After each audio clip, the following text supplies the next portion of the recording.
આગળ વાત કરીએ તો રાજ્ય સરકારે આગામી તહેવારોને લઈને એસઓપી બહાર પાડી છે। નાતાલ અને નવા વર્ષના તહેવારોને લઈને એસઓપી બહાર પાડવામાં આવી। સુપ્રીમ કોર્ટની માર્ગદર્શિકા અનુસાર એસઓપી તૈયાર કરાઈ છે। પ્રાર્થના સ્થળોએ જગ્યાની ક્ષમતાના 50% લોકો હાજર રહી શકે છે। તો પ્રાર્થના સભા, રેલી કે શોભાયાત્રા કાઢી નહીં શકાય। સોશિયલ ડિસ્ટન્સ અને માસ્કનો ઉપયોગ ફરજિયાત છે। એસઓપીનું રાજ્યમાં ચુસ્તપણે પાલન કરવામાં આવશે। તો નાતાલ અને નવા વર્ષના તહેવારોને લઈને એસઓપી બહાર પાડવામાં આવી છે। સુપ્રીમ કોર્ટની માર્ગદર્શિકા અનુસાર આ એસઓપી તૈયાર કરાઈ છે।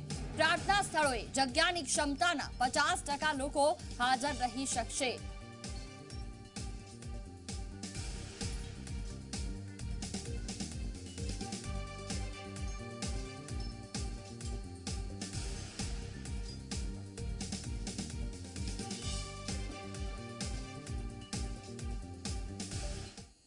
તો આગામી તહેવારોને લઈને સરકારે જે એસઓપી બહાર પાડી છે, સંવાદદાતા ગૌરવ પટેલ અમારી સાથે જોડાયા છે, તેમની સાથે વાત કરીશું। જી ગૌરવ, સરકારે જે એસઓપી બહાર પાડી છે, પ્રાર્થના સભાથી લઈને જે અલગ અલગ કાર્યક્રમો કરવા હશે તો ત્યાં કેટલા ટકાવારીમાં લોકો રહેશે, શું છે એસઓપીમાં ખાસ જાણકારી?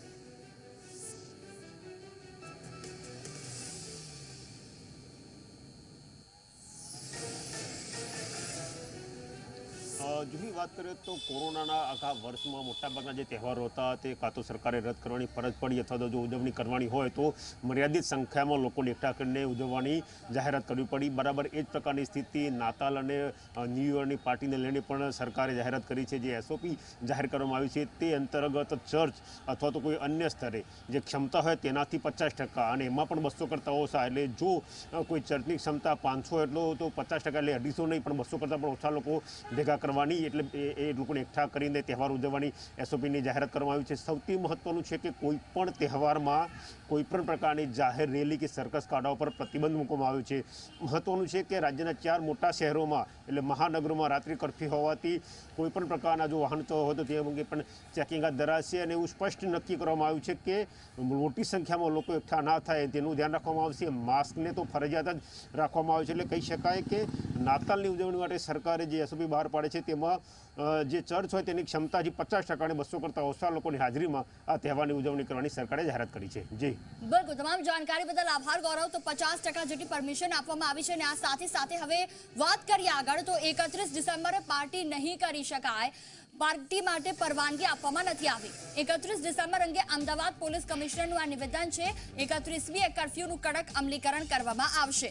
દિવસ કે રાત્રે લોકો ભેગા ન થાય તેનું ખાસ ધ્યાન રાખવામાં આવશે।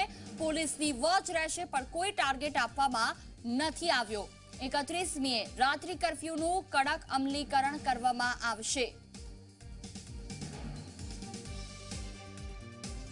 અમદાવાદ શહેર સમગ્ર પોલીસ દળ જે છે ખડે પગે બંદોબસ્તમાં હશે, કેમકે 31માં લોકોમાં થોડો વધારે જુસ્સો પણ હોય છે, લોકો ઉજવણી કરવા એમની ઈચ્છા પણ થાય છે।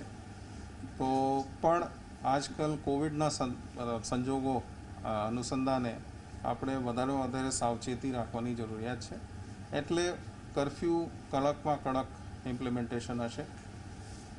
વાહન વ્યવહાર જે છે મતલબ બહુ કડક ચેકિંગ થશે। દિવસ દરમિયાન પણ કોઈ પણ જગ્યામાં લોકો ભેગા ન થાય અને સોશિયલ ડિસ્ટન્સિંગ અને માસ્ક પહેરવાની જે બાબત છે આનો ઉલ્લંઘન ન કરે, આના માટે પોલીસ પ્રયત્નશીલ રહેશે।